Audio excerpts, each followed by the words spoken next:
Alaikum, gars. Voilà, c'est réglé. Bonjour à tous, ravi de vous retrouver. Excellent réveil, bienvenue sur Canal. Vous regardez la télé et la télé existe encore en 2019. Comme quoi, il y a des miracles qui marchent bien. En tout cas, c'est un plaisir de vous retrouver en ce dimanche matin. C'est dimanche, c'est le 19 mai et c'est sur Canal que ça se passe au 21 boulevard des Martyrs. On se retrouve ce matin, on va parler histoire, si vous le permettez, le 19 mai. C'est l'occasion de revenir un peu sur la grève des étudiants. Ça s'est passé un 19 mai 1956 en ligne de mire. Bah, c'est forcément Talb Abdrahman, ce qu'on évoquera ce matin avec celui qui le défend depuis des années, des mois, des jours, des semaines ici sur Canal. Il s'agit de Mohamed Rabbah qui est passionné d'histoire, non pas historien mais passionné d'histoire. Et une personne qui a donné quelques années de sa vie à la recherche sur l'histoire. Et ben c'est Mohamed Rabbah. Hassan Arab sera là aussi, chercheur et professeur à l'université et la faculté des langues étrangères, Université Alger 2, donc Bouzrea. Lui, c'est le spécialiste histoire de la chaîne 3, la chaîne radio numéro 3, la chaîne francophone, un peu comme Canal d'ailleurs. Et ce sera donc l'occasion de revenir un peu sur la grève des étudiants du 19 mai 1956. Je vous en dis pas plus, le volet histoire sera le grand volet de cette matinée, de cette matinale. Aussi, ils vont nous parler d'un événement. Ça s'est déroulé jeudi dernier, cette fois-ci. Eux, c'est plusieurs invités, notamment Walid Yassine Mazed, Sofiane Medrar. Ils sont cofondateurs de Lamma Digital à découvrir ce matin. Donc, qu'est-ce que Lamma Digital? Comment ça se passe exactement? Comment s'est passé cet événement, celui de jeudi soir? Et ben, ce sera l'occasion d'en parler avec eux. On enchaînera tout à l'heure avec qui? Avec la Pologne. Vous le savez, c'est le festival européen, c'est le festival culturel européen qui cette année coïncide avec Ramadan, c'est la 20e édition et cette année c'est le Vivre Ensemble qui est célébré à travers cette 20e édition et aujourd'hui et ce matin, après les Roumains qui étaient chez nous vendredi matin avec Anna Maria Galea Quintet, aujourd'hui c'est jouez votre musique. We Told Janiak Trio, c'est un concert de musique jazz, c'est la Pologne qui sera à l'honneur de la fusion polono-algérienne. Alors, comment ça va se passer exactement? C'est à découvrir, c'est le groupe polonais, donc Witold Janiak Trio, qui est composé de Witold Janiak, qui sera sur notre plateau, de Kamil Matez, de Michewski,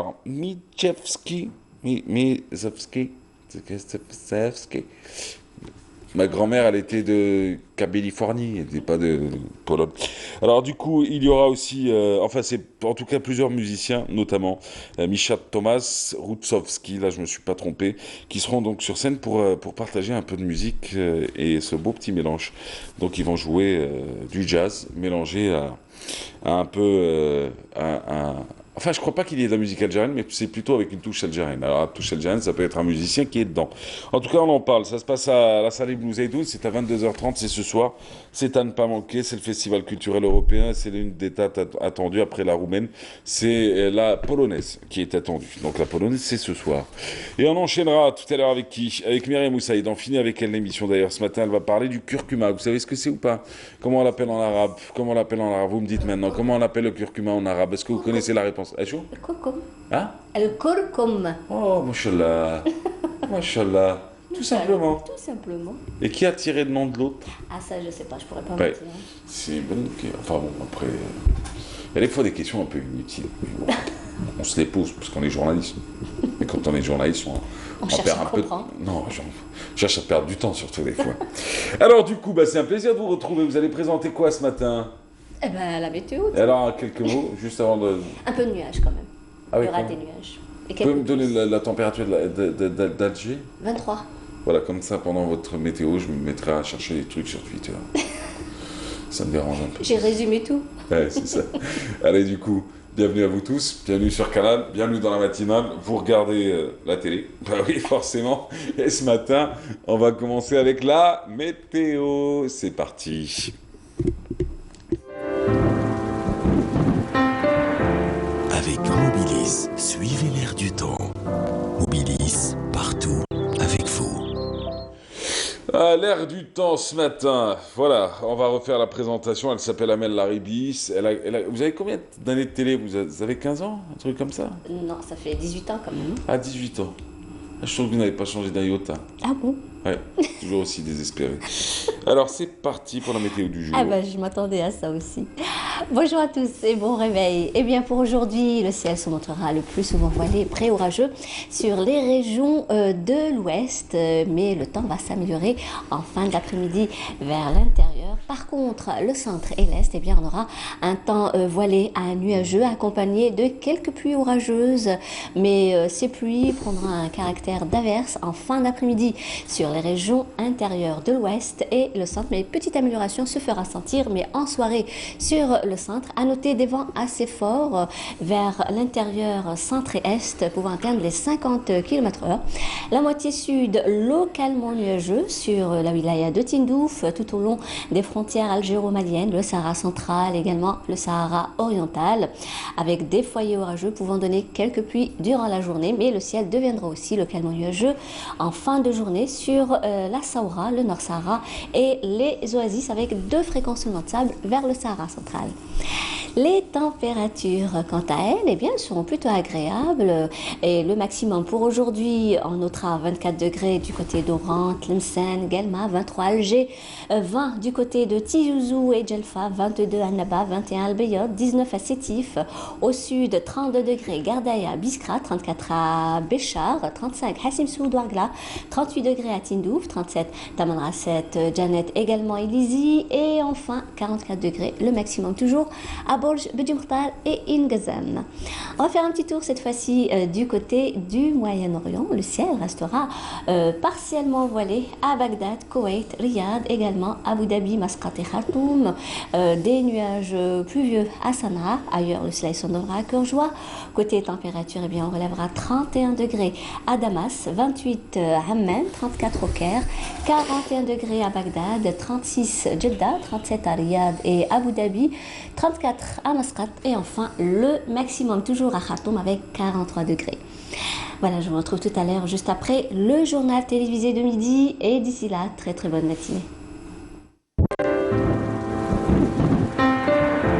Avec Mobilis, suivez l'air du temps. Mobilis, partout, avec vous. Voilà, rendez-vous à midi. Je regardais, vous saviez qu'il y avait un nouvel hôtel qui a ouvert à l'entrée du nouvel aéroport d'Alger? Non, je savais pas. C'est un grand hôtel international qui appartient à l'Algérie d'ailleurs.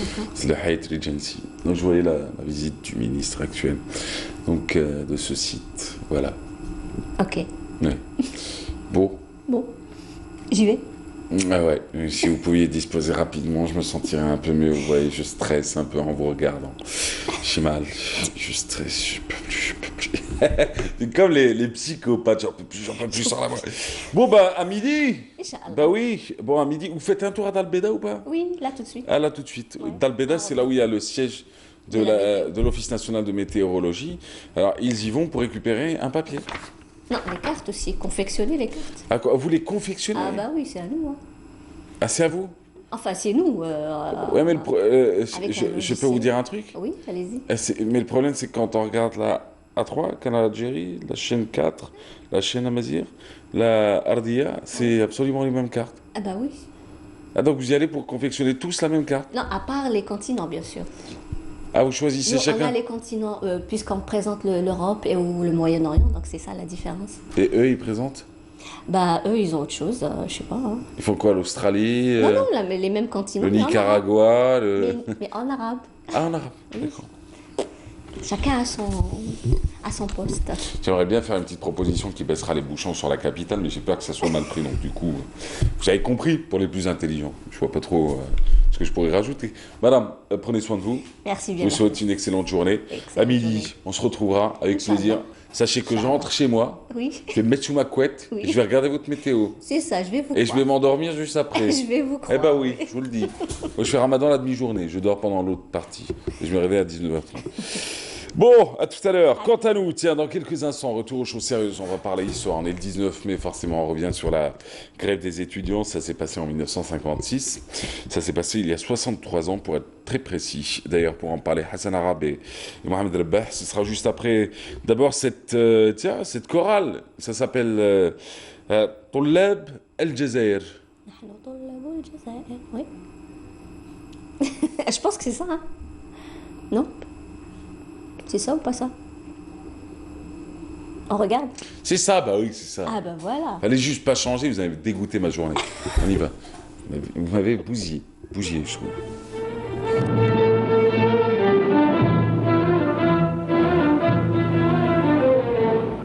طلاب الجزائر نحن للمجد بلاد نحن آمل الجزائر في الليالي الحالكات نحن طلاب الجزائر نحن للمجد بلاد نحن آمل الجزائر في الليالي الحالكات كم غرقنا في دماء واحترقنا في حماء وعبقنا في سماء بعبير المهجات نحن طلاب الجزائر نحن للمجد بلاد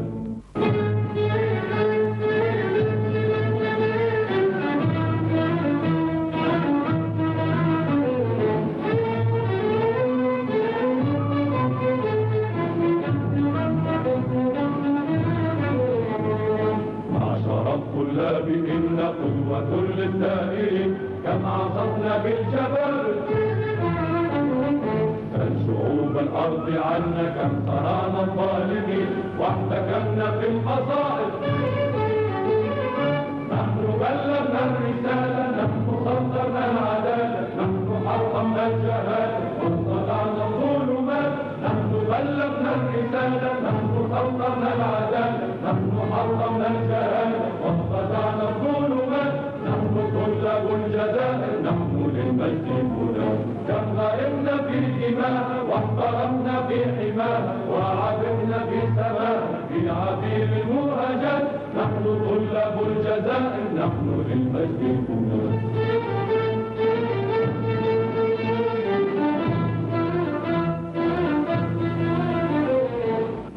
طلاب الجزائر نحن للمجد بلاد نحن آمل الجزائر في الليالي الحالكات نحن طلاب الجزائر نحن للمجد بلاد نحن آمل الجزائر في الليالي الحالكات كم غرقنا في دماء واحترقنا في حماء وعبقنا في سماء بعبير المهجات نحن طلاب الجزائر نحن للمجد بلاد.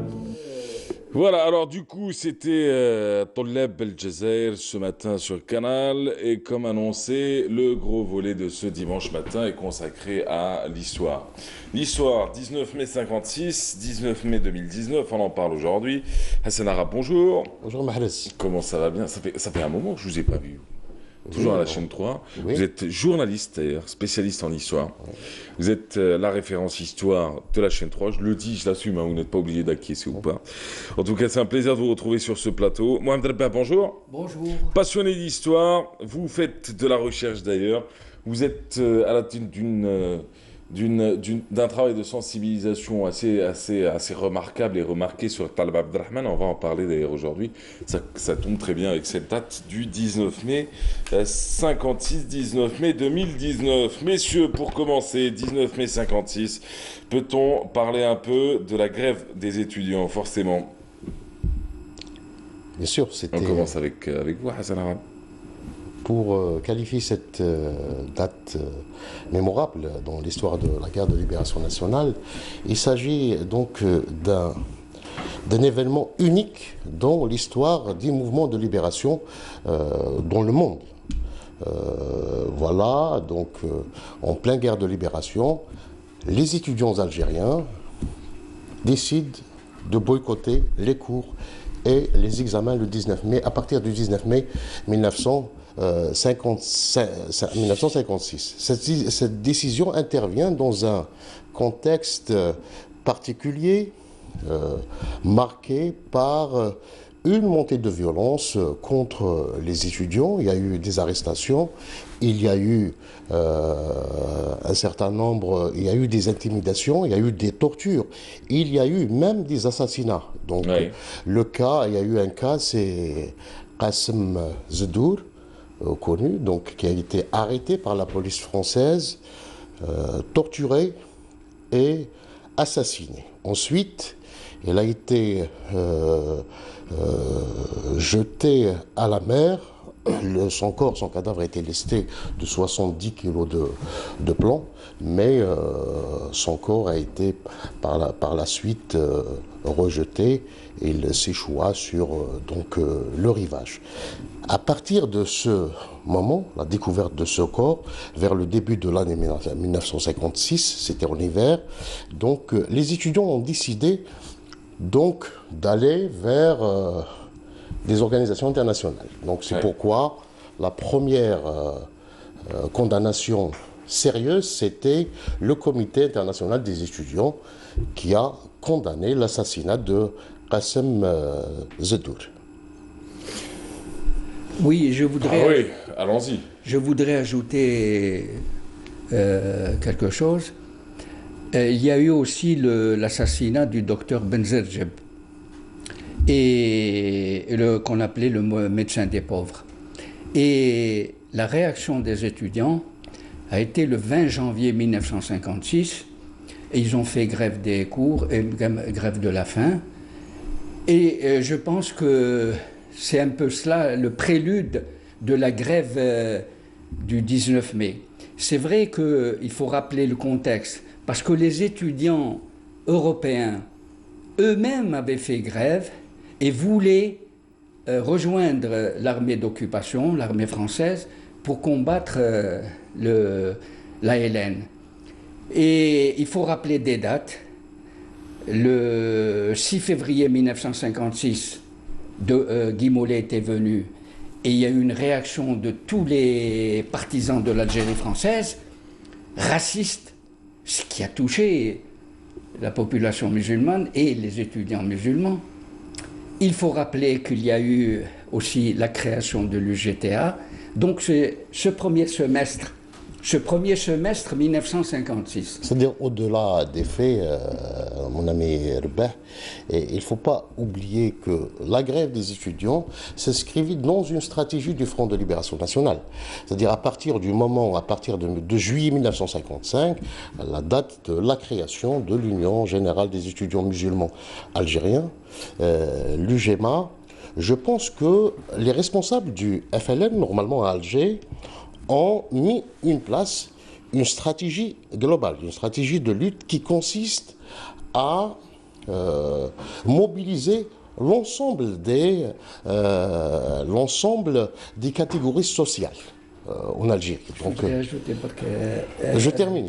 Donc, la mise en place de cette association qui était importante parce que les étudiants, il y avait les étudiants à Alger, c'est vrai qu'ils étaient 500 sur 3500, donc européens. Il y avait 500 Algériens. Il y avait le même chiffre à peu près en métropole, c'est-à-dire en France. Il y avait également 500 étudiants, c'est-à-dire proportionnellement parlant, quand on évoque le nombre d'étudiants, il y avait à peu près, par rapport à la densité de la population musulmane, il y avait 0,01%. C'était minime. Mais sur le plan symbolique, c'est-à-dire ces 1000 étudiants représentaient quelque chose d'extraordinaire pour le Front de Libération Nationale, que les autorités coloniales voulaient nous présenter comme étant des coupeurs de routes, des félagas, etc. Or, la stratégie donc, des responsables du FLN voulait donner une autre image, une autre assise au Front de Libération Nationale qui consiste donc à mobiliser l'ensemble des catégories, notamment les étudiants, ce qu'on appelait l'élite. Donc, pourquoi l'élite? La France coloniale voulait jouer justement les élites contre le FLN, les élites contre les aspirations du peuple algérien à l'indépendance. C'est donc la grève des étudiants du 19 mai intervient pour justement déjouer cette manœuvre qui consiste donc à isoler l'élite algérienne du Front de Libération Nationale. Moi, je voudrais apporter une précision sur ce fait historique. Lequel? La création de l'UGMA ou la grève? La grève des étudiants. Oui. Je rappelle, oui. Ça s'est passé le vendredi 18 mai. La décision a été prise au cours de l'Assemblée générale ordinaire où il y a eu, j'ai assisté, où il y a eu la réélection du bureau de la section d'Alger de l'UGMA. Bon, il y a eu d'abord ceci. Ensuite, On est à quelle date là? nous sommes le 18 mai 1956, le D'accord, vendredi. J-1, très bien. Oui. Ensuite, il y a eu, sans débat, dans un climat houleux, des étudiants Oui. qui ont proposé, qui ont dit, nous arrêtons les cours et pour rejoindre la lutte armée. Il n'y a pas eu unanimité. Il y a eu il y a eu une discussion. Il y a eu un groupe qui était contre la grève, qui a été finalement un peu, entre guillemets, humilié parce qu'on dit, les gens disent que ce sont des traîtres. Un groupe qui n'était pas pour la grève illimitée, qui était pour une grève temporaire. Et celui qui a emporté la décision, c'est le groupe qui a dit grève illimitée. Et je pense que ce groupe-là, il y avait des étudiants déjà structurés dans le FLN. Ouais. Et c'est à mon avis... Donc vous rejoignez la même idée, hein. Oui, UGMA qui mais à rejoint mon le avis, FLN et le c'est FLN qui spontané. s'occupe de la stratégie de Oui, l'UGMA. mais à mon avis, c'était spontané. Ouais, la spontanéité. Vous voulez dire qu'il y a pas, décision. vous voulez dire que ça ne sert à Non, rien c'était aujourd'hui pas- de chercher l'auteur de l'appel à la grève du 19? Non. Il n'y a Non, pas d'auteur particulier. D'ailleurs, Lamine Khan, qui était un des dirigeants de la section d'Alger de Ouais. l'UGMA, a Oui. dit, je le cite, a dit ce n'est pas le FLN qui a décidé de la grève. Et ça a surpris, et la grève est limitée, mais elle n'a pas finalement Bon, alors, résultat, la grève était illimitée ou pas? pas. Pas, Puisqu'on a d'accord. repris en octobre 1957. Ah bah, comment on a repris? Parce que les étudiants ont repris les cours en octobre 1957. 56? Non, il y a la grève en 56, mais ils ont repris l'année après. Ah, ils ont repris les cours, les études, l'année après. l'année après. Donc c'était la une grève qui a duré combien de temps en Un réalité? an. Ah, plus Non, d'une non, année. il faut pas Bon, les faits d'histoire Non, sont les sont faits- discutables oui, et oui. discutés, Non, c'est l'essentiel. ce sont, Je veux dire, oui. moi, Draba, Pardon. vous inquiétez pas, je veux dire, Non, aujourd'hui on là, n'est pas là. dans un débat contradictoire, Là, de ce là, qui lui qui non, dit moi, juste, je complète. de toute manière, on finira cette interview sur une question essentielle. Maintenant que nous sommes en 2019, maintenant que nous sommes au mois de mai 2019, maintenant que nous avons vécu depuis le 16 février dernier une véritable révolution où la population voulait un réel changement, maintenant que nous sommes dans cette période-là, pourra-t-on, un jour ou l'autre, rediscuter l'ensemble des faits d'histoire qui ont été relatés pendant de longues années dans l'avantage et l'intérêt de certains groupes d'intérêt, de certains groupes du pouvoir? Ça, on y reviendra tout à l'heure. J'aimerais qu'on revienne par contre sur un fait essentiel. On est en train de discuter sur l'histoire. Vous dites, ça a duré une année. Lui, vous allez dire quoi au juste? Non, Alors, on ne peut pas c'est un dire échange ça de faits, durait une d'histoires, année. moi, ne je vous donne inquiétez des pas. faits Non, ouais, mais par rapport à la- avérés. Mais c'est très Par bien, au rapport à contraire, la on peut reprise. échanger Oui, des avis. non, hein. oui. Très bien. Oui, non, Il y a mais bien sûr. il y a deux éléments importants. C'est qu'il y a un texte, c'est-à-dire il y a un appel à la grève générale qui existe. De l'UGMA. Oui, l'appel de l'UGMA. Et l'appel qui a été, c'est l'UGMA, c'était la section d'Alger. D'ailleurs, tous les ouvrages d'histoire, Oui. tous les acteurs qui ont participé justement à cette prise de décision disent c'est la section d'Alger. Ce n'est qu'une semaine plus tard que la section de Paris avait appelé à rejoindre, à adhérer à l'initiative de la section d'Alger de l'UGMA. Mais quand on parle de la section d'Alger et quand on sait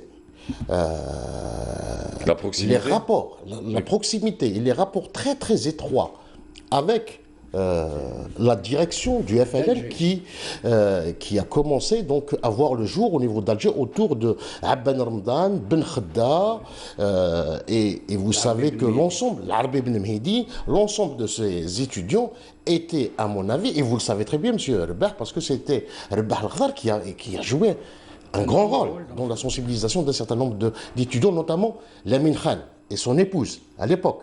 Et ils ont joué un rôle important. Vous avez un autre étudiant qui a marqué, Amara Rachid. Vous avez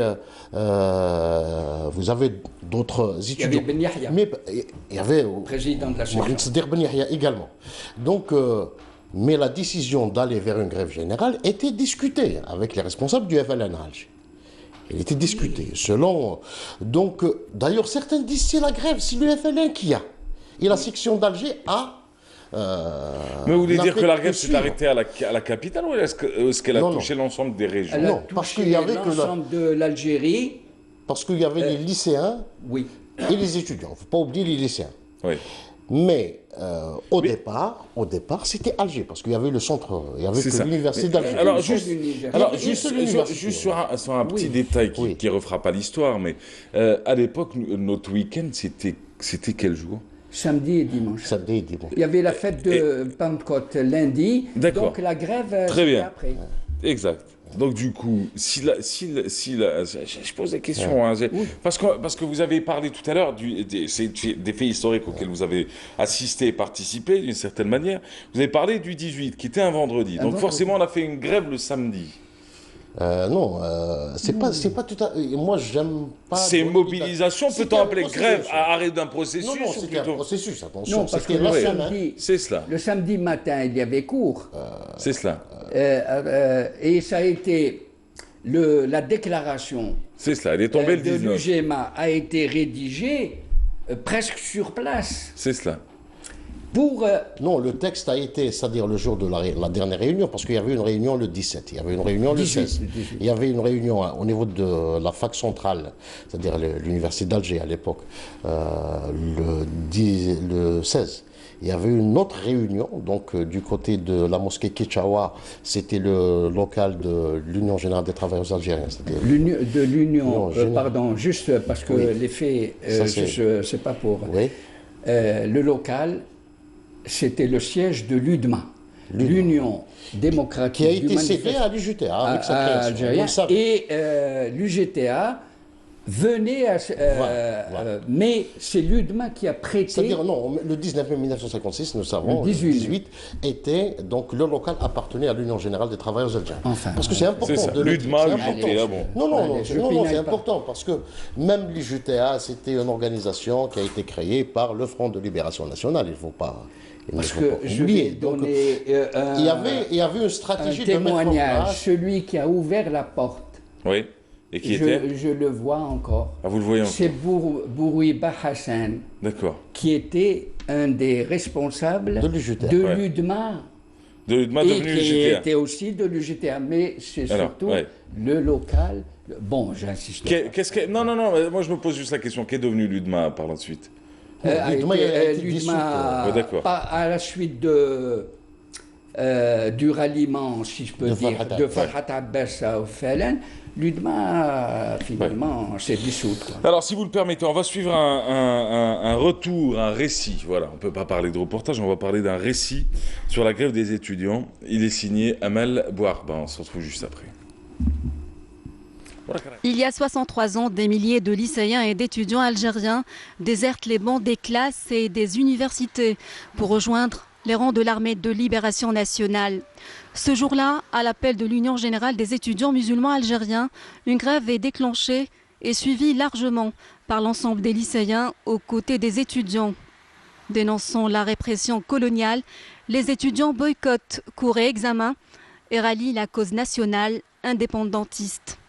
Cette date sera un tournant crucial dans le processus de la guerre de libération qui a mené à l'indépendance du pays. D'ailleurs, 3 mois plus tard, les congressistes de la Soumam relèvent le rôle prépondérant des étudiants qui allaient changer le destin de la nation. La grève des étudiants est un geste fort qui illustre leur engagement et leur niveau de conscience et de nationalisme dans une Algérie opprimée par un colonisateur impitoyable et sanglant. Cet engagement sera chèrement payé. Les étudiants subiront arrestation, procès et liquidation physique. Des actes de bravoure gravés dans la mémoire collective. Bastion de la Révolution hier, l'université l'est tout autant aujourd'hui. 63 ans après cette date charnière, l'esprit de mai 56 est toujours présent chez la nouvelle génération d'étudiants algériens. À l'image de leurs aïeux, les étudiants placent l'intérêt de la nation au-dessus de leur soif de savoir. En parfaite symbiose avec les revendications populaires, réclamant un changement radical dans le pays et une lutte sans merci contre la corruption, les étudiants algériens occupent chaque mardi depuis plusieurs mois la rue. Une preuve de leur implication à toute épreuve, bien décidés à prendre leur destin en main pour une vie digne dans une Algérie juste, libre et prospère.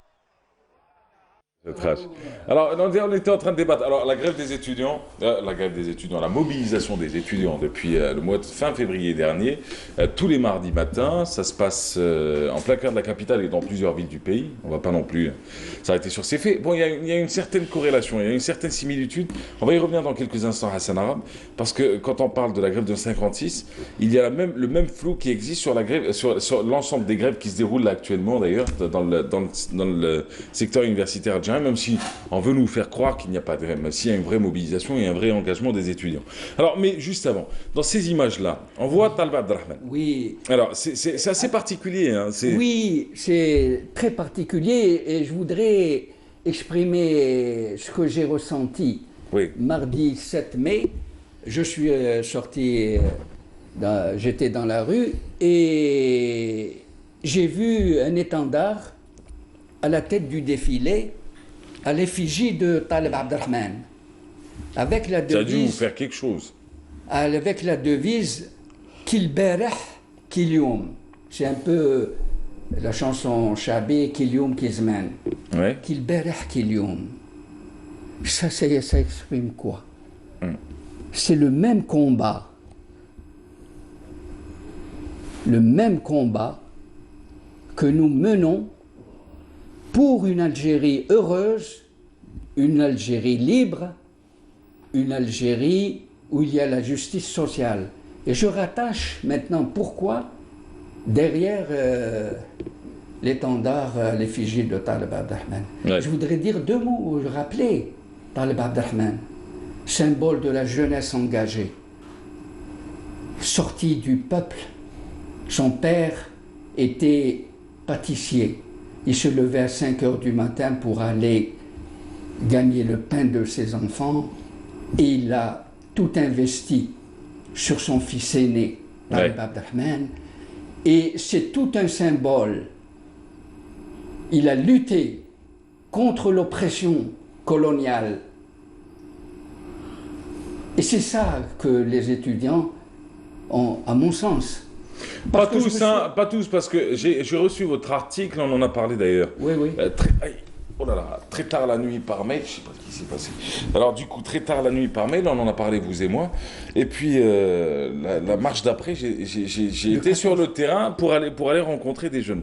Alors on faisait beaucoup d'amalgame entre Talb Ibrahimi et Talb Abdrahman, mais ceux qui connaissaient Talb Abdrahman, effectivement, étaient très honorés de connaître cette histoire, sachant qu'il a fait partie de ces étudiants martyrs, déjà faudrait le dire, de ces étudiants résistants et de ceux qui ont porté les valeurs de la guerre de libération nationale et de la volonté de rendre l'indépendance au pays. Maintenant, c'est un peu un combat sur lequel on pourrait retrouver des similitudes sur ce que font les étudiants là, en 2019, ici au XXIe siècle. Alors du coup, vous êtes très fiers de cette image-là et aujourd'hui, il est très important de réhabiliter l'image de nos... on a beaucoup parlé de certains martyrs, de certains combattants, et pas assez d'autres. Pourquoi, à votre avis? Moi, grâce à vous, Talb Abdrahman, on en parle régulièrement. En ce qui me concerne, moi je suis pour le symbole, c'est-à-dire que ils sont nombreux, particulièrement les lycéens. Oui. Les lycéens ont payé un lourd tribut à la guerre, à la libération du pays. Et là, je prends Talb Abdrahman comme symbole. Oui. Évidemment, on ne peut pas tous les citer. Et là, je voudrais ajouter quelque chose. J'ai été emporté, moi aussi, par la foule. Oui. Et je me suis trouvé finalement au milieu des étudiants et des étudiantes qui ont chanté, qui ont déclamé l'hymne « Jazairuna ya bilad al-Judud » Algérie, pays de nos ancêtres, nous ahidukum ya dhahaya al-kifah. Nous vous jurons, nous vous faisons le serment. Et donc vous êtes resté avec eux la matinée. La matinée, j'ai discuté. Vous avez fait un peu de pédagogie, vous avez essayé de réhabiliter un peu. Pas réhabiliter, parce que dans le cas de Talib Abdelrahman, c'est pas une question de réhabilitation. C'est une question de diffuser la connaissance et le savoir. J'ai distribué cet extrait de mon livre où il dit particulièrement pour ma patrie, pour mon idéal et pour mon peuple, je saurai mourir. L'Algérie sera libre envers et contre tout. Le combat d'aujourd'hui des étudiants est évidemment différent. L'ennemi, c'était le colonialisme. L'ennemi aujourd'hui, c'est l'ignorance. Aujourd'hui, l'ennemi, c'est l'ignorance. Ah, pas que, hein. Ah, pas que. Et la lutte, c'est pour le développement du pays. Alors, Talib Abdelrahman, vous en parlez d'ailleurs, guillotiné le 24 avril 58, ce livre-là, on en a déjà parlé, paru aux éditions APIC. Il est signé évidemment, M. Rbah, des chemins et des hommes. Lettre préface d'Ahmed Dakesh. Alors, du coup, c'est un autre ouvrage que vous avez écrit d'ailleurs. Rappelons que vous êtes un passionné d'histoire, vous êtes chercheur en histoire et vous nous faites le plaisir d'être avec nous aujourd'hui. Vous allez partir ou vous restez encore avec nous? Parce qu'on n'arrête pas de me dire Rbah doit partir, Rbah doit partir. Non, parce que j'ai donné un rendez-vous aux étudiants aujourd'hui. Où le défilé, à l'occasion du 19 mai. Vous partez où? À la rue Didouche. Je serai près du cercle Talib Abdelrahman. Il est où le cercle Talib Abdelrahman? Le cercle Talib Abdelrahman, 2 rue Didouche Mourad. Et je rappelle que le cercle, le nom a été donné par l'UGMA de 1962. Eh bien, très bien. Et c'est noté. J'ouvre juste la parenthèse. Tiens, j'ai évoqué les escaliers de la Grande Poste. Alors, du coup, il y a un communiqué qui est sorti, celui de la Wilaya d'Alger, qui annonce que les escaliers seraient en mauvais état et que c'est la raison pour laquelle toute manifestation à ce niveau-là est un peu dangereuse. Voilà. Ça, c'est la version de la Wilaya d'Alger. Il fallait la partager aussi. Voilà. Alors, du coup, on revient à vous. Cette grève-là, c'est bien qu'on en parle aujourd'hui parce que on dit enclenché le 19 mai 56. Alors vous l'attribuez, vous, aussi à une réflexion, et non pas au fruit du hasard vous restez avec nous? Oui, je suis... vous restez, vous avez le temps en même temps. Dites-nous, je vous glissez, vous prenez... Vous vous rappelez l'histoire du bidon... Attendez, là, je vais vous la parole. Vous vous rappelez le bidon d'huile des années 80? Vous le coupez en deux, vous le mettez dedans, vous glissez jusqu'à Didouche, c'est en 5 minutes. Je vais me glisser, je descends. Non, mais vous avez le temps, donc vous restez avec nous, Mohamed Rbah. Alors, du coup, on l'attribue aussi au FLN et à l'UGMA. Donc, si on devait y revenir, on était en train d'en parler en coulisses. Vous me dites, en fin de compte, on ne savait pas le nombre d'universités qui avaient mené cette grève exactement. Et en fin de compte, vous dites qu'elle aurait été même jusqu'à 58 et que c'est un grand homme que vous allez citer d'ailleurs qui, lui, diffuse une lettre. Pourquoi je dis 58 Pourquoi vous dites 58? Parce que nous avons un document historique. Qui est? D'un point de vue, quand on parle d'histoire, il va falloir au moins s'appuyer sur quelque chose. C'est donc, il y a un article de 1958 où le colonel, signé par le colonel Merouche, responsable de la Wilaya 3 historique à l'époque, où il exhortait les étudiants à reprendre les études. Donc c'est Merouche qui, dans ses colonnes, mais de quel journal, de quel canard à l'époque? Le journal, l'organe officiel de la révolution algérienne, Al-Moudjahid. Al-Moudjahid. Donc il exhorte les étudiants à reprendre les études à partir de 1958. Et puis lui-même, il avait décidé d'envoyer un certain nombre de jeunes diplômés à Tunis et au Maroc pour poursuivre leurs études. Donc, c'est vrai, en 1957-58, l'année universitaire 57-58, il y a eu une reprise, mais uniquement en France. Non, pardon. Là, je suis certain. Oui.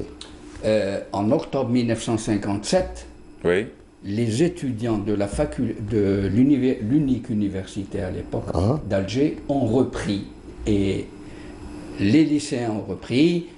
Les lycéens, mais les universités, la plupart des gens. Moi, j'ai eu au moins plusieurs témoignages des acteurs. Abdelkrim Hassani, Allah yarhamou, Oui, sinon, comment on justifierait la lettre Abdelkrim Hassani, d'Améroche non, à ce moment-là? non, Non, parce que, Améroche, attention, parce que on doit dire une chose. Améroche, pourquoi la lettre d'Améroche existe? Parce qu'il ne faut pas dire que l'appel à la grève, c'était pas simplement boycotter, mais c'était un appel pour rejoindre les maquis de l'ALN. Donc la plupart des étudiants ont rejoint les maquis notamment de la wilaya 4 et de la wilaya 5, quelques-uns au niveau de la wilaya 3. Moi, je me souviens d'un témoignage de Abdelkrim Hassani, il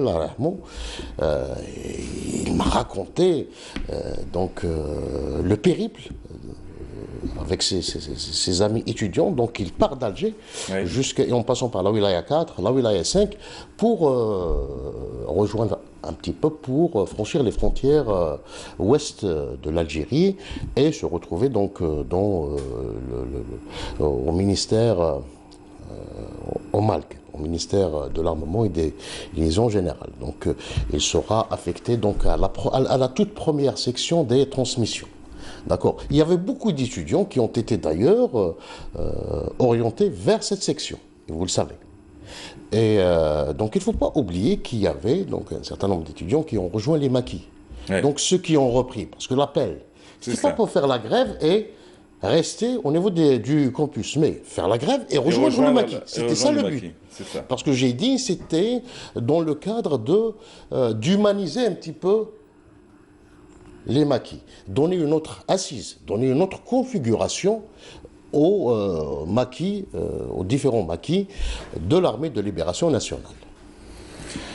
Oui. On va s'arrêter là. En fin de compte, j'ai une question par contre sur l'histoire. Je l'avais évoqué tout à l'heure, vous pouvez parler librement le plus normalement du monde. Y a-t-il un fait historique qu'on a étouffé pendant les 50 dernières années qu'il faudrait absolument réhabiliter aujourd'hui parce que c'était tout de même une injustice totale? Ah, vous avez encore peur? Je sais pas. Non, il n'y a pas de fait historique. Fait ou personnage historique. On sait qu'à un moment, mais Salih Hadj, on l'avait mis un peu à l'écart. Depuis quelques années, on a réhabilité son image. Ça fait 20 ans qu'on parle de Salih Hadj. Karim Belkacem, on a fait absolument la même chose sur une certaine période. Et puis maintenant, on réhabilite. Non, si vous avez suivi, par exemple, Fashhadou. Fashhadou, une émission sur la chaîne 3. Sur la chaîne 3. On a évoqué toutes les questions, même la crise de l'été 62.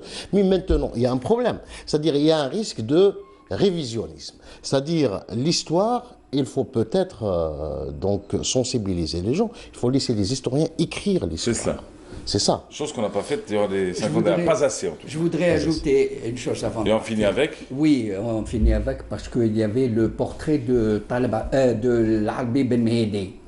Et je voudrais redire encore. Voilà, l'Arbi Ben Mehdi qui est un symbole de cette révolution de 2019. Qui a laissé un écrit dans le journal El Moudjahid clandestin, numéro 2, juillet 56, un écrit, et l'Arbi Ben Mehdi était le chef hiérarchique de Talib Abdelrahman, qui a laissé un écrit, et je voudrais le répéter, cet article.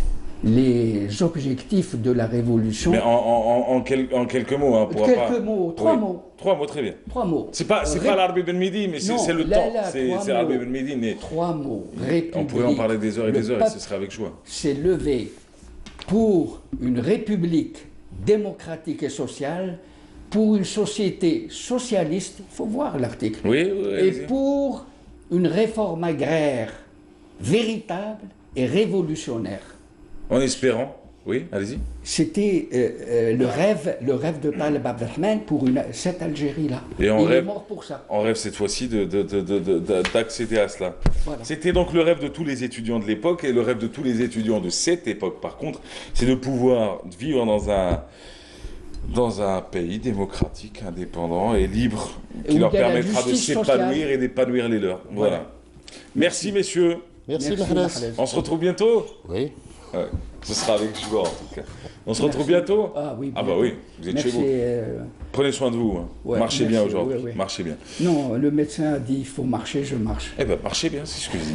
Allez, excellente matinée à vous tous. Nous on se retrouve dans quelques instants, juste après cette découverte. Tiens, le joyau, enfin, découverte, c'est pas exactement le cas. On connaît tous Ghardaïa, on connaît tous ses atouts et on sait que c'est une magnifique région. Le joyau architectural de Ghardaïa est raconté dans ces images-là et dans ce reportage-là. C'est signé Souad Lakhrouk. Lakhrouk, voilà. Excusez-moi. Lakhrouk. Fascinante et sereine, la cité-forteresse de Bni Yezken, Ezgen en Mozabite, est un joyau architectural édifié en 1347 par la communauté mozabite. En déambulant à travers les dédales d'Urksal, on a la sensation d'être interpellé par des fragments de l'histoire médiévale.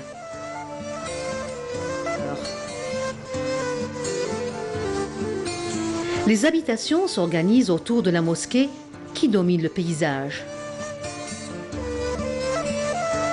La mosquée est en effet un parfait exemple de l'architecture mozabite qui se distingue par la simplicité et la gestion rationnelle de l'espace. Des puits surplombés de palmiers font partie du décor de Bni Yezken.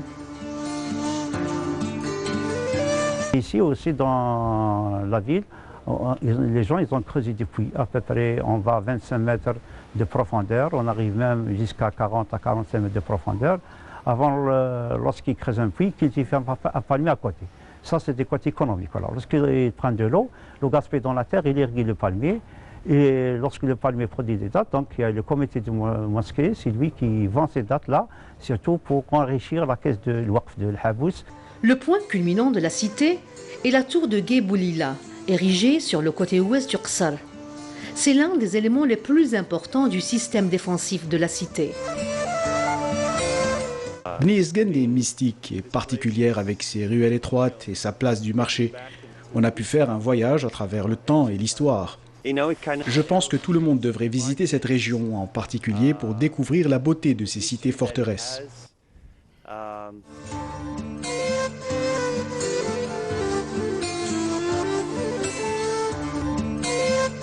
Nous débouchons sur la place du marché de Bni Yezken. La particularité de cette place est indéniablement la vente à la criée.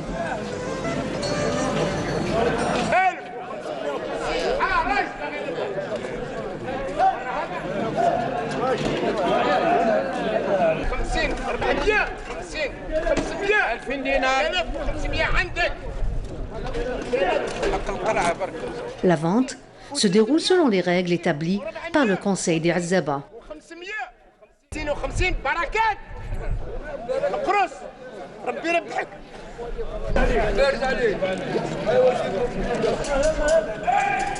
Le site constitue un passage incontournable de tous les visiteurs de Bni Yezken.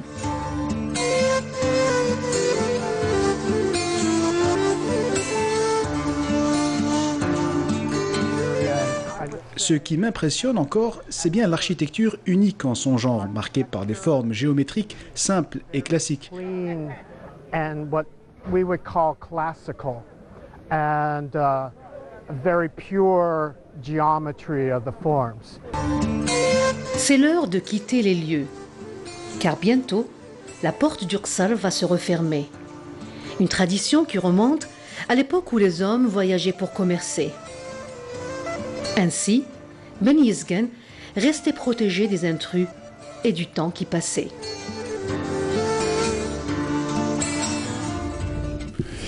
Eh ben voilà, Ghardaïa, vous avez déjà été ou pas? Si, oui. Oui, il y a des années de ça. Donc c'était dans un marathon. Un marathon? Un marathon, oui. Marathon quoi? Marathon. Un marathon. C'était carrément un marathon de 35 kilomètres, voilà. Ouais. Donc c'est un marathon hors catégorie. Hein. Oui. Ouais. Parce que c'est 21 ou 42. Voilà. Donc c'était hors catégorie. Et j'en ai fait même pas 15. Voilà. J'étais claqué. Ça sent le gars qui a été envoyé gratuitement. Il s'est dit bon, Finir, je m'en fiche. Eh ben, c'est très bien. Vous avez déjà été à Garden? Non. Bon. Alors, qui fait quoi? Tiens, nous avons Walid Yassine Mazed, présent. Présent. Donc, eh ben, très bien. Sofiane Medrar, présent. Vous êtes les cofondateurs de Lemma Digital, on va en parler avec vous. Vous avez lancé une agence de communication qui s'appelle Mindscom Studio. Qui peut en parler en quelques mots? Mindscom Studio. Donc, c'est une agence de communication centrée sur la communication digitale, donc numérique, donc la création de sites web, les promotions, le digital marketing, donc les réseaux sociaux, l'emailing, etc. Super. Voilà. La classe.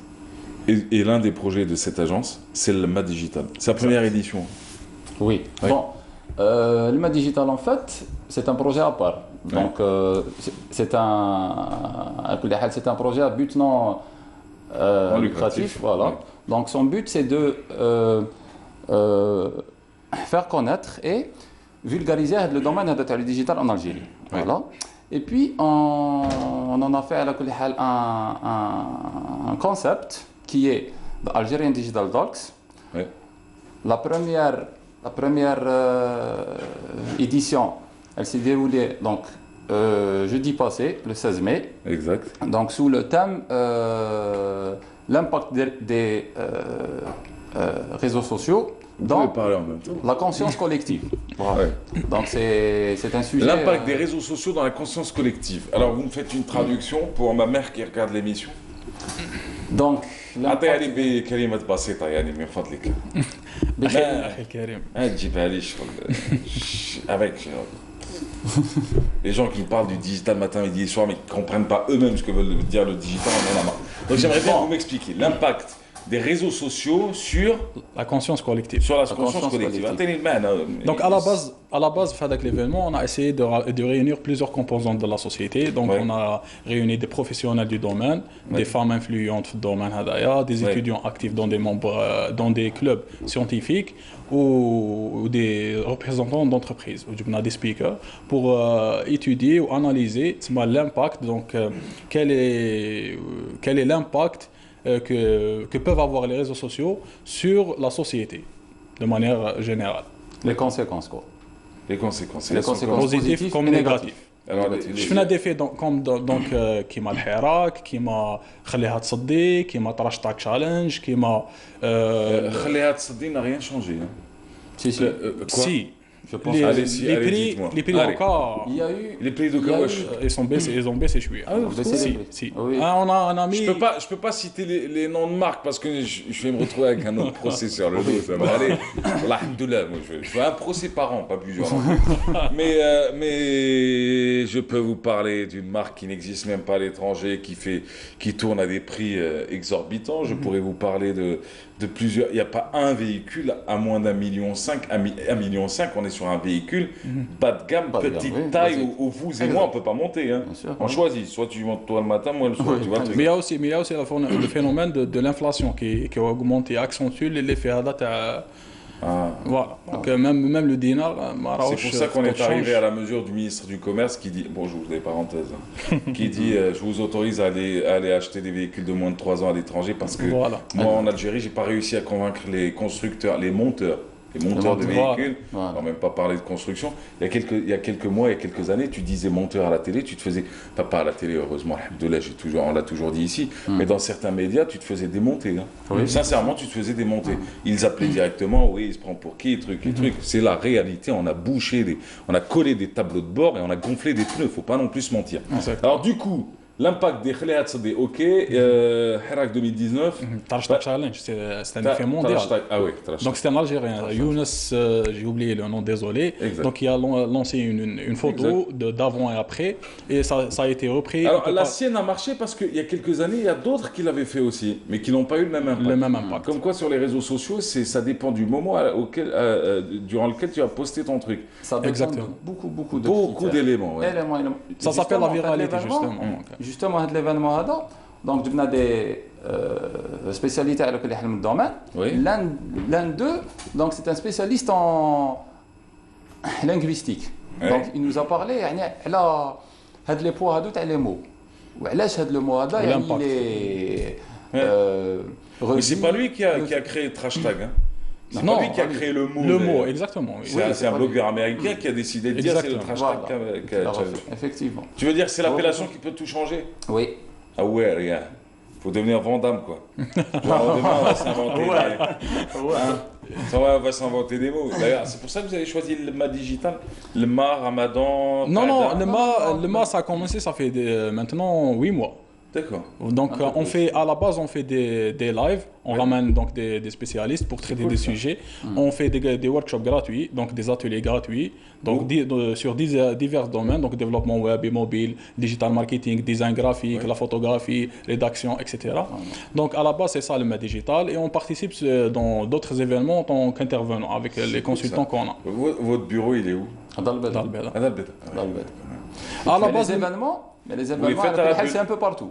Ah, mais vous avez fait à la bulle. À Blida, par exemple. On salue d'ailleurs Sarah Daoudi. Oui, bien sûr. Qui est on la remercie. Voilà, qui devait venir sur ce plateau pour parler de la bulle, mais qui n'a jamais eu le temps d'y être. Et c'est une brave fille. C'est une brave fille qui a eu un beau projet. Et on espère que ça va marcher. Parce que ça rend service et ça accueille un événement comme celui-ci. Donc, on a parlé des bienfaits, les méfaits des réseaux sociaux. C'est chaud. C'est chaud. Les méfaits des réseaux sociaux. Donc, à force d'être. Déjà, les fake news. Bon. Les fake news.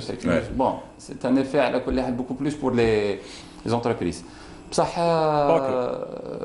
هاد les méfaits هادو donc il y a plusieurs méfaits surtout pour les jeunes et moi les adolescents surtout. C'est les catégories fragiles. Exactement. Donc ça crée quand même une drogue. Donc c'est une dépendance, ça crée une dépendance. Dépendance. Je ne sais pas si j'ose dire addiction carrément. C'est ça. Ah oui, elle existe. L'addiction aux réseaux sociaux. L'addiction aux réseaux sociaux, à partir du moment où on a un jeune qui est scotché et qui est juste à partir d'un commentaire, par exemple, quand il dit un bon commentaire ou un mauvais commentaire, il est soit par exemple content ou là, carrément mécontent ou là, déprimé, là ça devient dangereux. Il y a eu des cas de suicide, je crois. On a très très mal géré ici. Très très mal géré. Justement. Parce qu'on a mélangé le religieux sur de la prévention qui concernait le quotidien. Alors vous dites, vous parlez des adolescents et des jeunes, moi je connais des journalistes. Je vous le dis sincèrement, sincèrement, qui arrivent à avoir quelques dizaines de milliers de followers sur Internet. Ce qui n'est pas le but, parce qu'un journaliste est un journaliste, un blogueur est un blogueur. Si on apprenait à faire la différence, je crois qu'on serait moins triste pour certains. Et j'en ai connu quelques-uns qui déprimaient parce qu'ils ne décollaient pas comme certains youtubeurs ou comme certains instagrammeurs. Et c'est absolument, ça détruisait leur vie. Et mon fils, mais coupe. T'as les réseaux sociaux, toi? Oui, Facebook, LinkedIn, Instagram, YouTube, on est partout. Ah ouais? Tous, on est présent partout. On est obligé d'être présent. Voilà, c'est notre domaine. Moi, je sais pas qu'est-ce que vous pensez d'Instagram. Moi, je me suis déconnecté depuis. Non, Instagram, il est beaucoup plus utilisé maintenant pour le e-commerce et la vente en ligne. Ouais, moi, j'ai coupé mon abonnement il y a un mois. Je me suis complètement retiré. D'Instagram. Instagram. Je trouve que ça sert absolument à rien. Sincèrement, c'est le culte de la personne. Tu mets ta photo. Alors quand t'es mince, ça passe. Quand t'es gros, t'as le droit à tout faire. Alors du coup, tu ne mets pas de photo. Moi, je suis allé sur Facebook, j'ai une très belle page. D'ailleurs, si vous voulez me suivre. Ah, bien sûr, avec plaisir. Très bien. Alors du coup, tiens, maintenant c'est fini. Quelles sont les conclusions de cette première édition de Algerian Digital Talks? Voilà. Donc la première édition elle a été vraiment un énorme succès. On ne s'attendait pas à ça. Voilà. On remercie tout le monde. Donc les Ardenahom, que ce soit les participants ou là, les speakers. On remercie Sarah donc, qui nous a donné l'espace Taha. C'est juste à côté. Voilà. Donc la Bull Space. La prochaine édition, espérons qu'on aura toujours le succès. On pense, Inch'Allah, le mois de septembre. Voilà. Le concept, le thème, on ne sait pas. On y travaille. Donc, la page, vous allez savoir. La page, c'est Algerian Digital Talks. Non. La page, c'est le digital. L-E-M-A. L-E-M-A, D-I-G-I-T-A-L. Sans E à la fin. C'est normal. Ou là carrément le site web. Quoique l'allemand. Ou là carrément le site web. Okay. Donc lemma, donc tiré du 6, digital.com. Voilà. En vous souhaitant des sponsors pour la prochaine édition. Exact. Bah oui, on vous le souhaite en tout cas. Et en vous souhaitant un plus grand espace avec plus d'invités. Oui.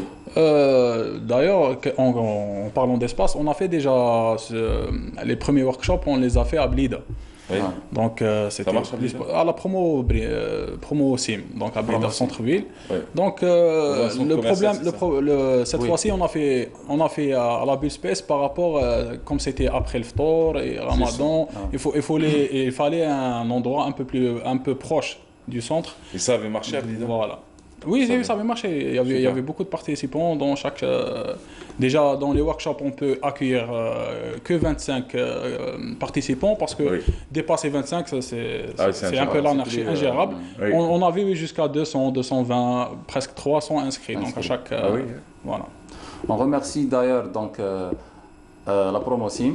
On remercie Zahra, Mehdi aussi. Donc c'est grâce à eux les nous ont donné l'espace gratuitement, carrément. Les premiers temps, c'était pas facile à Blida, mais quand même, les gens qui étaient intéressés, et on salue toute la communauté estudiantine à Blida parce qu'ils sont géniaux d'ailleurs. Ils sont géniaux, ils sont hyper actifs. Alors, du coup, le site internet il s'est affiché en bas de votre écran. Merci d'avoir été là ce matin avec nous. C'était un plaisir de vous recevoir. Merci à vous. Bonne chance pour la suite. Merci et à très bientôt. Alors, l'EMA Digital et le Algerian Digital Talks, d'ailleurs, vous pourrez aller sur internet, sur Facebook pour retrouver toutes les infos. L'EMA Digital sur Facebook, sinon le site internet. Voilà, tout simplement.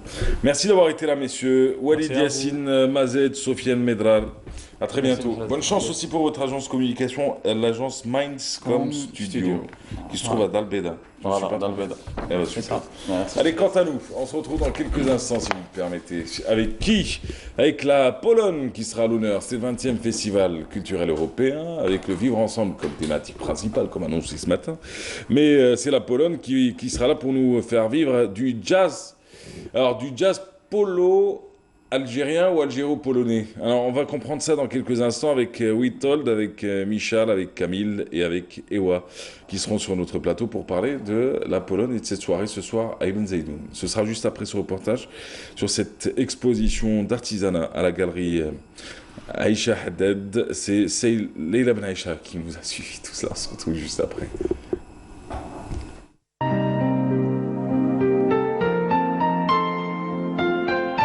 Un œil sur le patrimoine.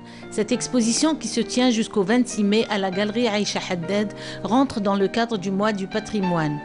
Parmi les 4 artisans exposants, Ogal Jamel nous fait découvrir le bijou de Bni Yenni.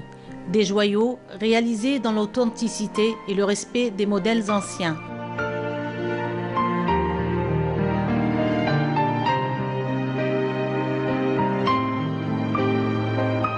Le bijou de Bni Yenni, c'est un label de notre région. Bon, c'est-à-dire il a toujours sa place parmi les bijoux de notre Algérie parce qu'il a des spécificités qui se voient par rapport au corail et l'émail et les émaux. Parce qu'il y a toujours les 3 couleurs, on a le bleu, le vert, le jaune. Et le corail qui est toujours, c'est-à-dire il donne une spécificité pour le bijou kabyle, parce que c'est lui qui montre la vraie nature du bijou. La céramique d'art marquée par les 2 collections d'objets décoratifs et usuels de Djebbar Safiya et Madani Faisal, dont le travail se caractérise par la minutie dans la réalisation de l'objet et ses dessins inspirés du patrimoine auquel est ajoutée une note d'innovation.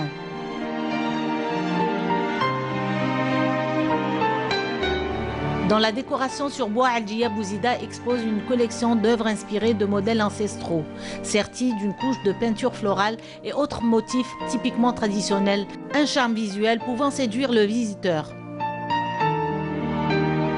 C'est une exposition que je trouve variée et riche. Néanmoins, il y a lieu de signaler que ce type d'exposition, on en a besoin au niveau de la capitale. Il faut encourager ces artistes pour qu'ils puissent donner encore mieux. Et pourquoi pas créer des ateliers au niveau des jeunes leur inculquer le savoir-faire à travers des activités qu'il faut relancer à chaque occasion qui se présente. Pour nos artisans, telle exposition leur offre une visibilité de leur travail. Aussi, sensibiliser tous à la sauvegarde de notre patrimoine.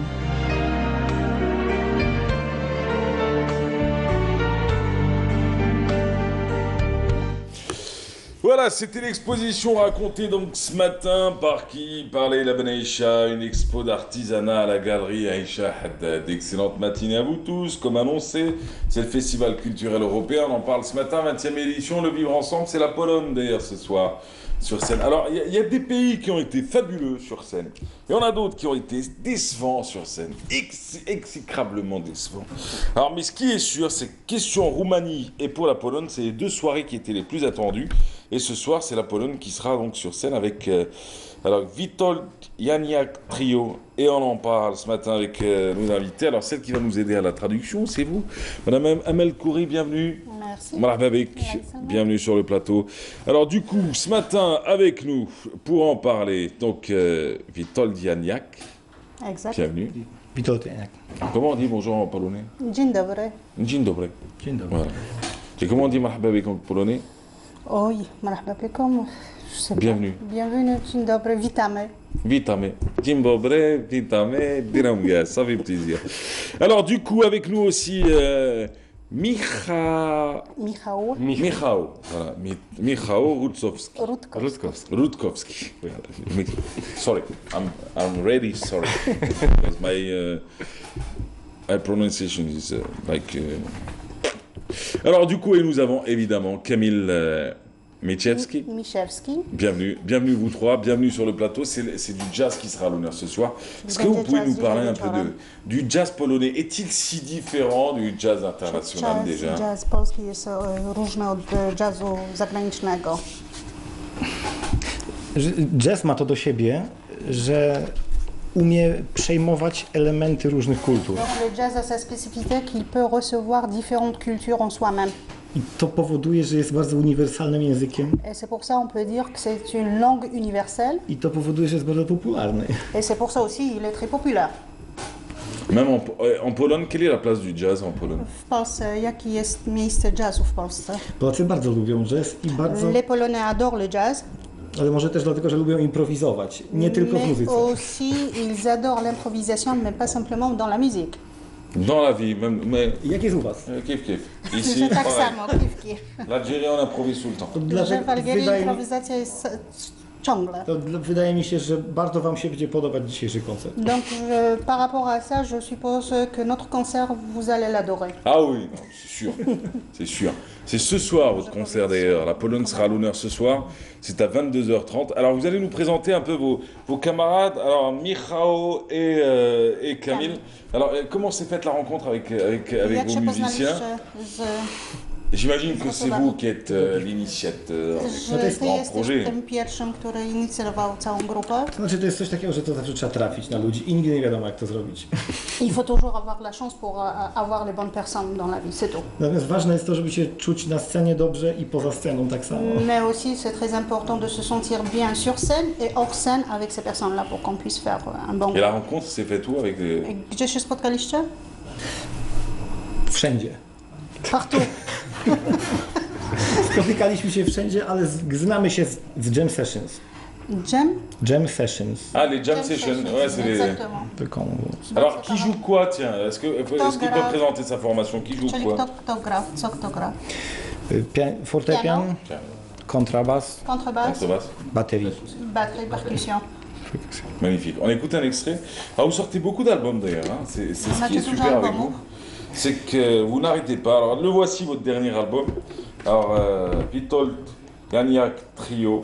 On va écouter un extrait, d'ailleurs, c'est la 6e piste. Jouez-nous votre musique. Jouez-nous votre musique, c'est ça? Le titre de l'album. Muzykę z tej płyty będziemy grać dzisiaj. Et c'est la musique de cet album-là qu'on va jouer aujourd'hui. Ale nie tylko. C'est parti.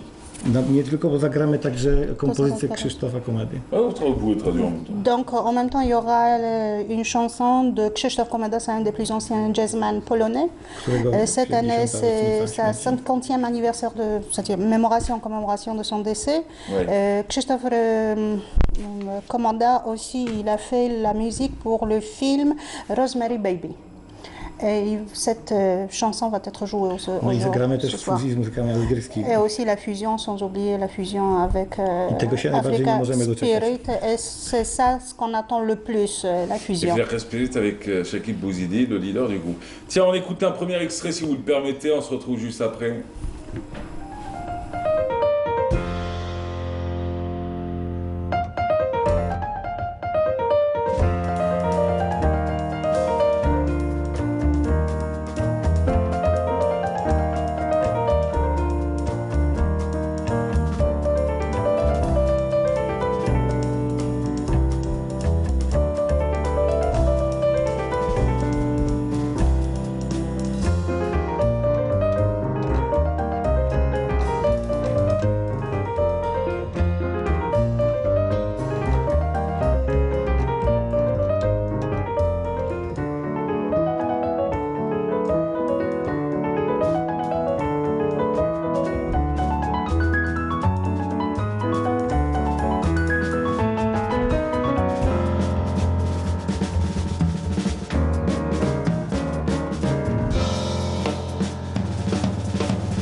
On est de retour.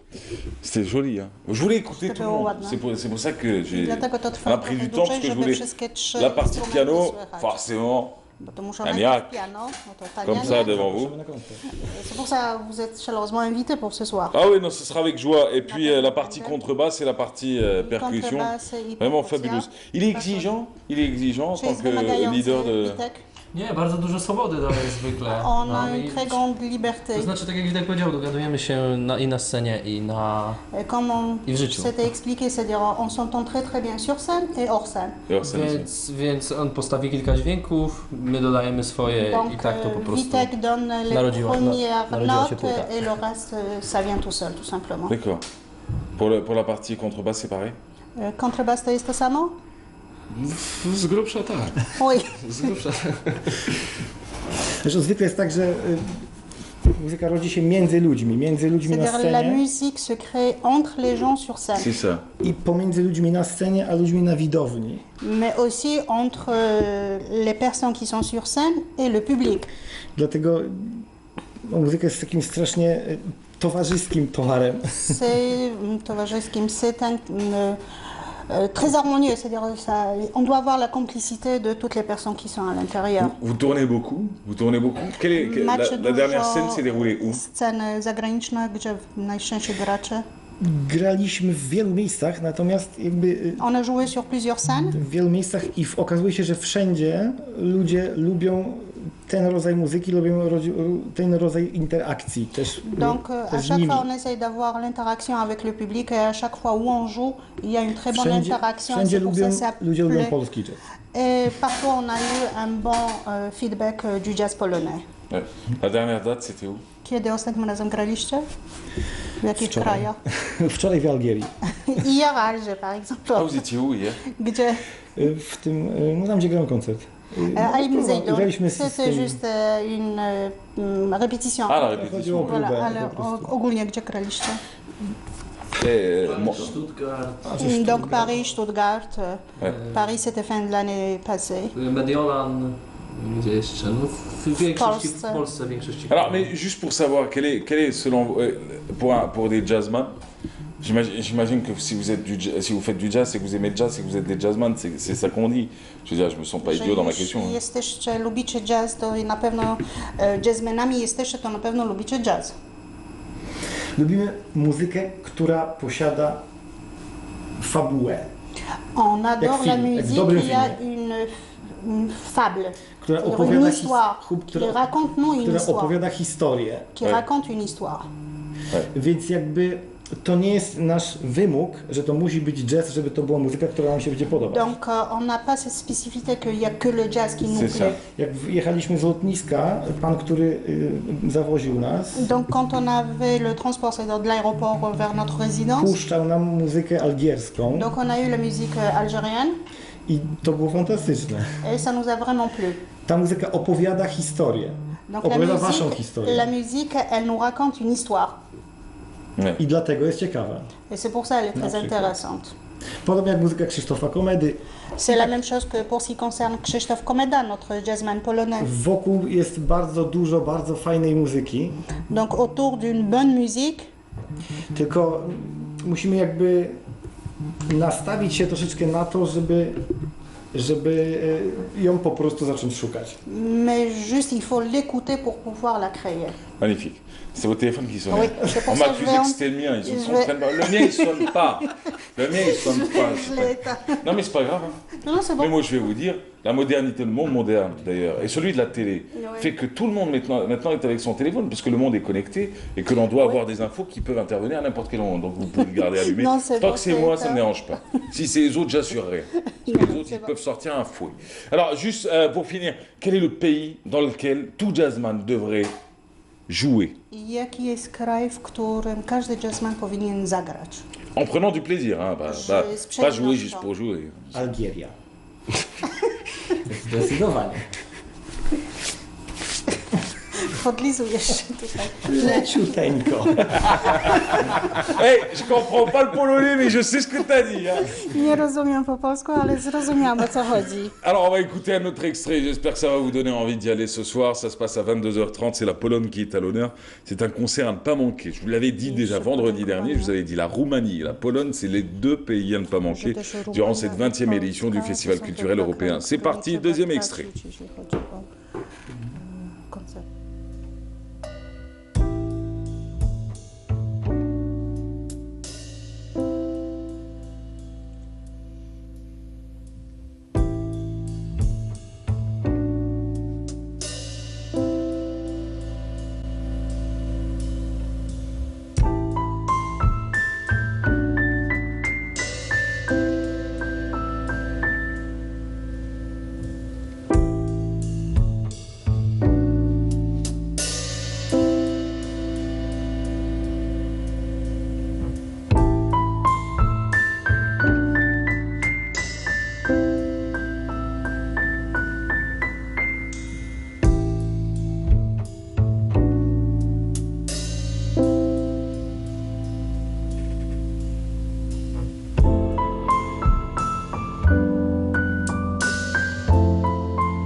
Pom.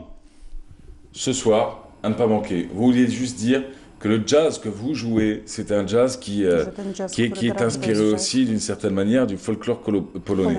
Zwykle jest tak, że ten jazz przejmuje, tak jak mówiłem poprzednio, elementy kultury, w której się pojawia. Le jazz reçoit des éléments de la culture où il apparaît. Oui.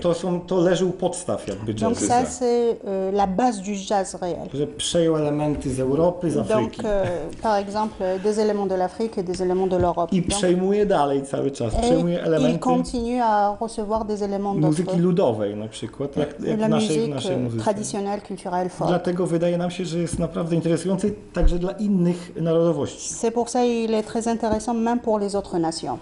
Merci d'avoir été là. Thank you very much. Comment on dit merci d'être venu? Jedno słowo chcieliśmy jeszcze tylko powiedzieć. Chcieliśmy podziękować bardzo za możliwość wystąpienia na tym fantastycznym festiwalu. Donc remerciement d'avoir eu l'occasion d'être ici et aussi de participer au festival. Bardzo nam się tutaj podoba i mamy nadzieję, że kiedyś wrócimy. On espère de revenir en Algérie.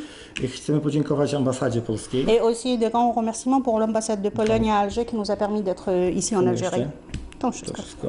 Salim Blou Zeydoun, ce soir 22h30, c'est le rendez-vous à ne pas manquer. Je vous souhaite beaucoup de plaisir, beaucoup d'échanges, beaucoup de belles choses avec l'ensemble du public. Je vous souhaite un gros public et comme on dit, grosse merde.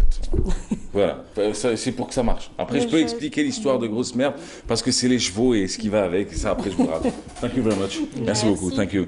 Merci madame. Merci beaucoup. Allez, quant à nous, on se retrouve dans quelques instants avec Myriam Moussaïd et Siem Kenouch. D'ailleurs, Siem Kenouch nous parle de l'ouverture d'une salle d'exposition au TNA Mahidi Meshtarzi. C'est parti, on découvre ça avec elle. On se retrouve juste après.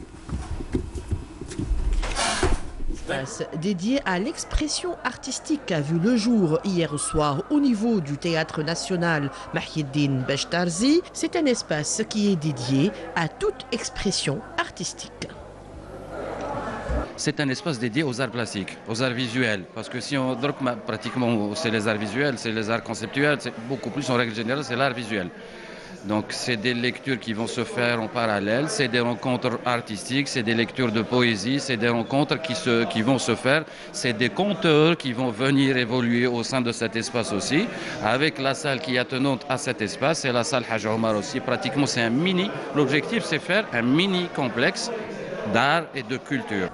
La salle Haj Omar est pour sa première exposition a accueilli l'artiste peintre Hand Zeyour pour son exposition Shkoun Ana, une recherche identitaire dans ses toiles, dans sa peinture, un mélange berbéro-arabe, l'Algérie à travers ses couleurs. J'étais très inspirée par Khaddar, le manifeste Hauchem, etc. L'art abstrait de Khaddar, l'école des signes, l'Hauchem, etc. 14-15 ans. Donc ça a été un déclic pour moi de vouloir être peintre. Donc même à l'école, j'écoutais les profs, mais je dessinais toujours dans mes cahiers. Donc voilà. L'exposition Shkoun Ana ornera les murs de la salle Haj Omar jusqu'au 28 juin.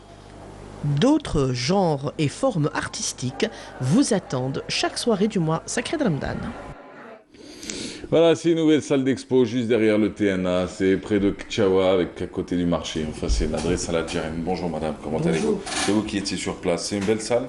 C'est une belle salle, oui, je pense qu'elle a de l'avenir cette salle, elle est belle. Ouais. Elle a de l'avenir? Elle a beaucoup d'avenir. Oui. Ça veut dire quoi, une salle qui a de l'avenir? C'est-à-dire que ça pourrait facilement devenir un lieu de rencontre, de culture, d'artistes, etc. Chauffez, madame, je vais t'expliquer. Je vais commencer par la fin. La salle, c'est ni la situation géographique, ni sa beauté intérieure. Je ne parle pas de la salle, c'est sa gestion, c'est la stratégie et c'est l'innovation. Voilà. Je pense qu'elle est entre de bonnes mains. Je vous dis ça.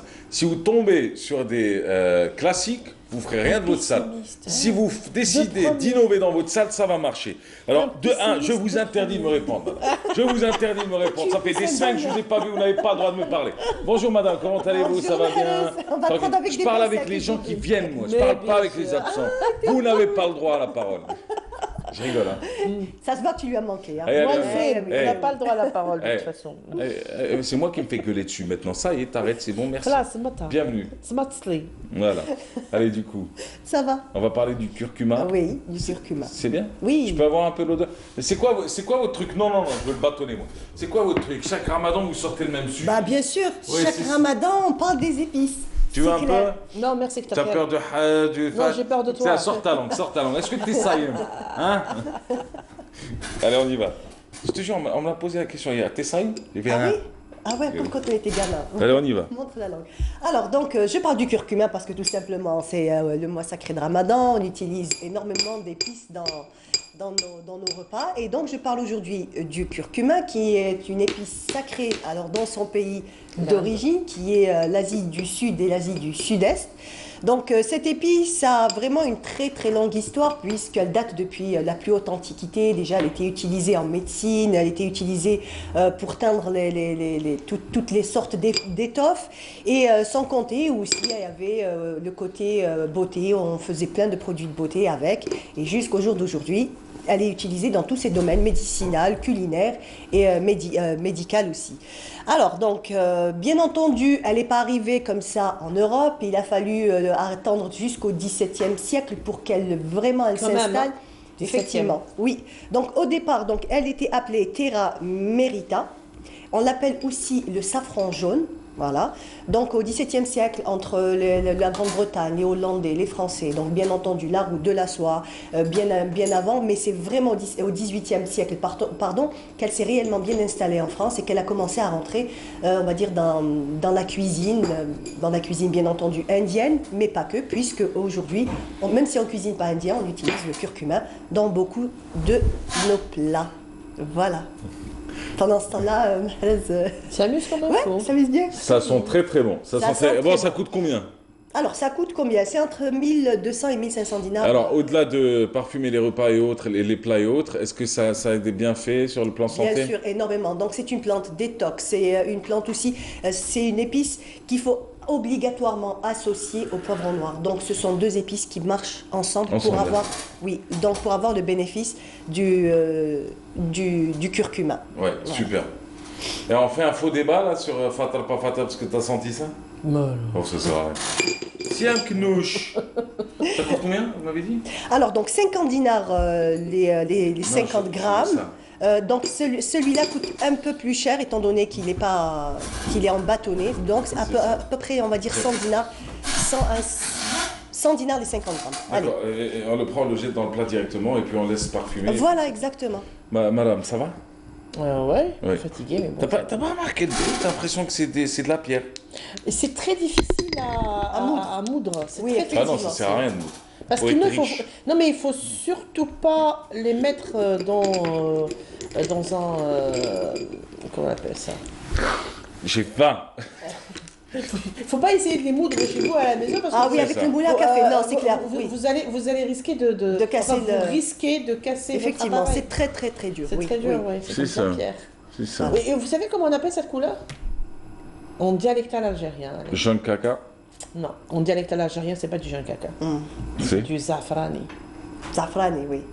La couleur du safran. Zafrani. D'accord. Zafrani. Subhanallah. Allah zidni ilman ya.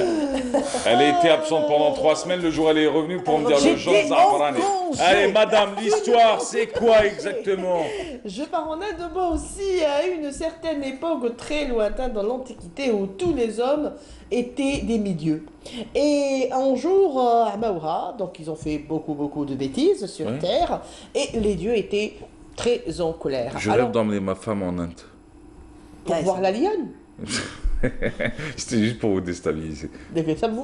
Pour vivre la fête des couleurs. Mais en fait, les dieux étaient très mécontents. Ils ont décidé de faire une ablation, de faire tirer le côté divin des hommes et le cacher quelque part où jamais plus l'homme ne le retrouve.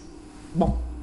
Alors, un conseil des dieux, où est-ce qu'on va le cacher? Un des dieux va dire tout au fond de la mer, et le Dieu suprême va leur dire non, parce qu'un jour, l'être humain arrivera au fond des mers et il le retrouvera. Donc, tout au sommet de l'Everest, tout au sommet donc des montagnes. Et là, notre Dieu leur dit non, un jour l'homme arrivera au sommet des montagnes et retrouvera la vie. Alors, le Dieu suprême a donné une réponse assez logique. Il leur a dit, oui, l'homme fouillera partout. Alors mettez ce côté divin dans leur cœur. Ils n'y chercheront jamais. Oui, effectivement. Et c'est vrai qu'on voit rarement à l'intérieur de nous-mêmes.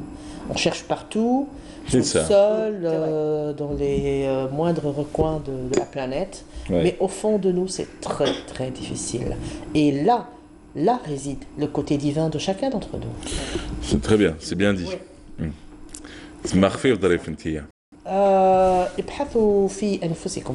Alors, juste, je voudrais revenir sur la salle là, qui a été inaugurée. Elle n'est pas au TNA, c'est ça, elle est juste derrière. Non, elle est au TNA, mais de l'autre côté. Ah, c'est-à-dire, c'est côté marché. C'est côté marché. C'est le côté marché. Il y a la bâtisse du TNA.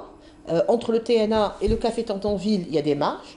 Donc vous montez les marches Hadouk. En face, il y a le marché. Ouais. Elle est juste en face du marché. C'est-à-dire qu'elle est au TNA. Non, elle s'appelle comment? Hadj Omar. Ah, ça. Voilà, oui. C'est la salle Hadj Omar. Elle est entre de très très bonnes mains. C'est ça. C'est des gens, c'est des connaisseurs, c'est des hommes de théâtre, de production, etc. C'est super. Et je pense que oui, elle est appelée à connaître de beaux jours. L'innovation. L'innovation. Il y aura beaucoup de choses. Souvenez-vous de ce que je vous dis. Je vais l'innovation, vous sortir du classicisme, de la gestion rigide, des idées préconçues depuis les années 60. Le monde a changé.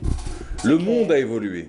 Maintenant, il faut aller faire la fête sur un bateau. Maintenant, il faut aller sur, je sais pas moi, un jour, je rêverais de pouvoir emmener ma femme pour un dîner en tête-à-tête sur le toit de Maqam Shahid, quel que soit le prix. Pour les 10 ans de mariage, je serais prêt à payer le prix. Commencez déjà par aller aux Indes. Vous voyez comment elle est classique? Vous voyez comment elle est classique? Sur le toit de la Tour Eiffel, au dernier étage, ils ont tourné un clip rap. Ils ont mis l'argent parce que le patrimoine... Ils ont loué toute la Tour Eiffel? Non, ils ont loué que le dernier étage. Non, que le dernier étage. On parle de PNL, c'est un groupe corso français d'ailleurs. Mais un corso algérien, pardon. Et ça a été fait. Et on rentabilise le patrimoine, on ne le laisse pas mourir, on ne le laisse pas frigide, voilà, vous avez compris. Madame, c'était un plaisir pour le curcuma. Tu me donnes, je m'en mets comme ça dans la rue, je vais aller dormir. Juste une petite pointe là sur le... Merci beaucoup. Madame, vous revenez dimanche ou là? Le CM Knouch est fatigué pendant Ramadan. Allez, merci à vous tous, c'était un plaisir. Myriam Noussaïd ce matin et Siam Knouch. Merci à Myriam Akak qui a préparé l'émission. Merci à Nassima, merci à toute l'équipe, merci à notre réalisatrice que je salue. Ciao camarades, à demain, au revoir. هذا البرنامج يقدم